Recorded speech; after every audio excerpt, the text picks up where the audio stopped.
I'm very excited tonight to introduce ESEA Executive Director Jan Giles and the Principal Officer of Teamsters Local 14, Jason Gately.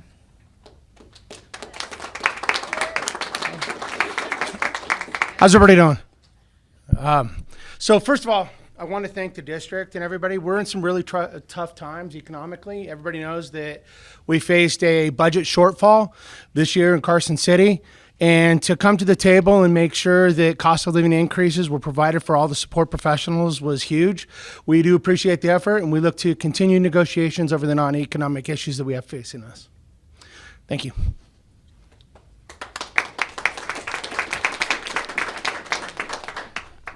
My name is Jan Giles, and I am the president of ESEA, and we are grateful to CCSD for their partnership and support in finalizing the financials of this contract. We acknowledge the concerns of our support professionals who feel that the provisions are falling short. This is not because of CCSD, and it is because of the Nevada legislature that has failed to provide adequate funding. Without state investment, meaningful salary improvements remain out of reach. It is heartbreaking that legislators did not see the true value of support professionals who keep our schools running.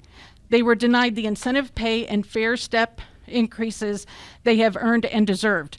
Every day, many face verbal and physical abuse, yet they continue to show up for the students while struggling at home to provide for their families on wages that barely cover the cost of living. Incentive pay is not just about money, it is about recognition and respect. Meanwhile, funding continues to be diverted to charter schools, pulling critical resources away from CCSD and the support professionals who meet the essential needs of our students. This is why advocacy is vital.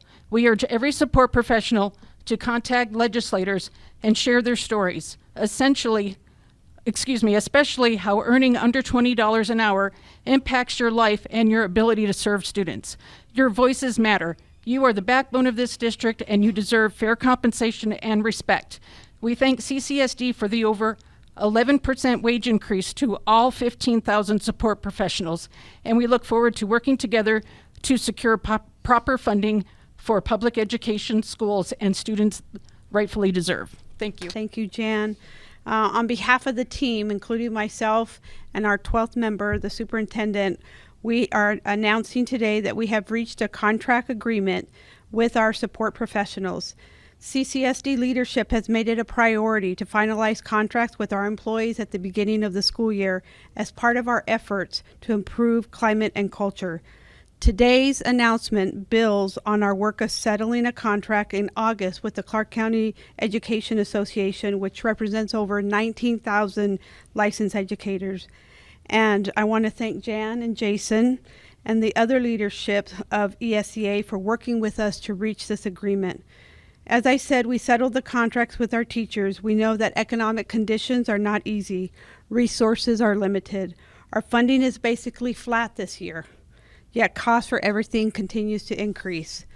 Also, we recently had to make reductions to school budgets at schools that lost student enrollment. Still, despite all that, CCSD leadership team is prioritizing our employees as part of our efforts to improve climate and culture. Our support professionals, as Jan said, they are the backbones of our schools and our entire district. They are classroom aides, office managers, bus drivers, custodians, food service workers, groundskeepers, and so many more who keep us moving forward every day. We want to thank them on all the support professionals to know that we value them and what they contribute to the student outcomes. Now, it is my pleasure to introduce our 12th employee, or our 12th member of the team, actually, our superintendent, Ms. Joan Ebert. Thank you. Thank you all for being here, and I do want to give a huge shout out to Jan Giles and Jason Gately as well. Teamsters, ESEA, coming together, beginning of the school year, right out of the gate, and making sure that every single employee. And this is our second largest employee group, right? We took care of the teacher's contract. We have now support employees settled. We can get the school year started. But I do want to capitalize on a few things. And one is what was said earlier, is that we can all do more.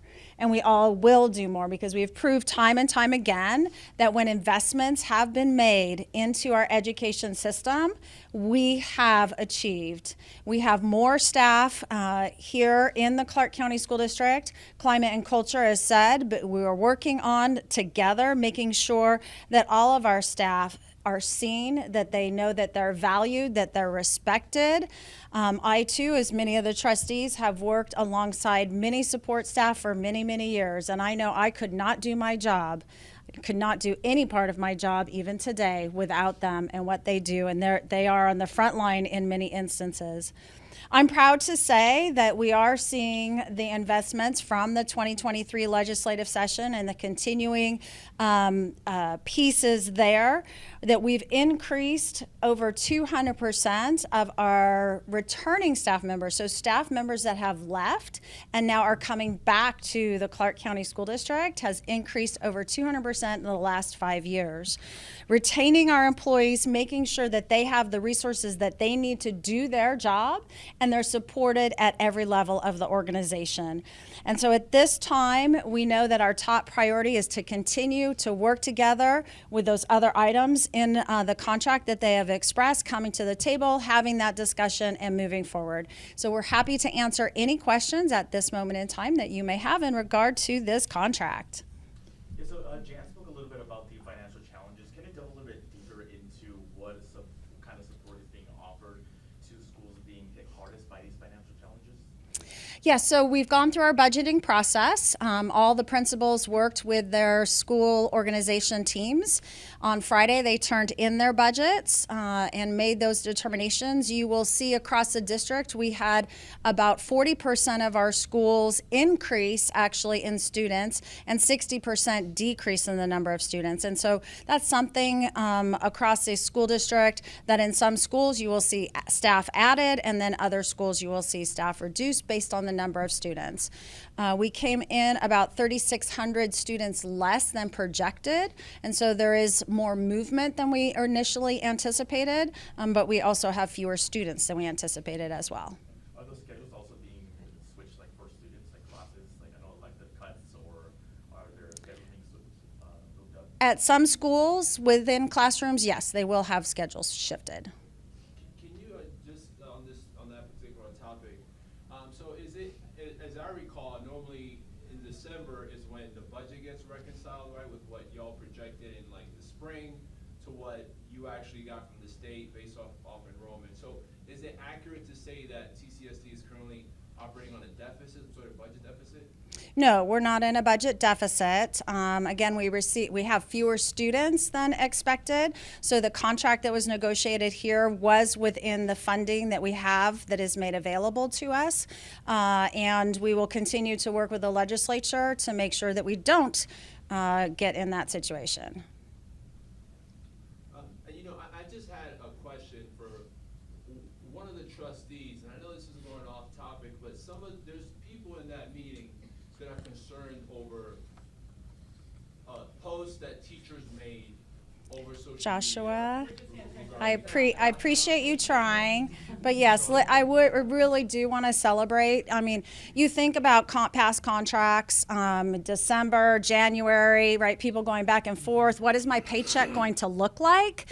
Everyone knows what their paycheck is going to look like. And, we're going back to the beginning of the school year for the retroactive, not beginning of the school year, but this contract negotiation so that everyone does receive those. We're really proud. Other organizations were not able to provide PERS for support staff.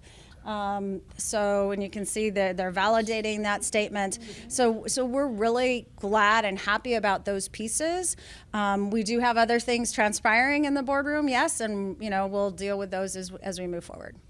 Is there data or numbers on support staff, how many members were affected by this budget? We don't have those numbers yet, but we will be able to provide them to you.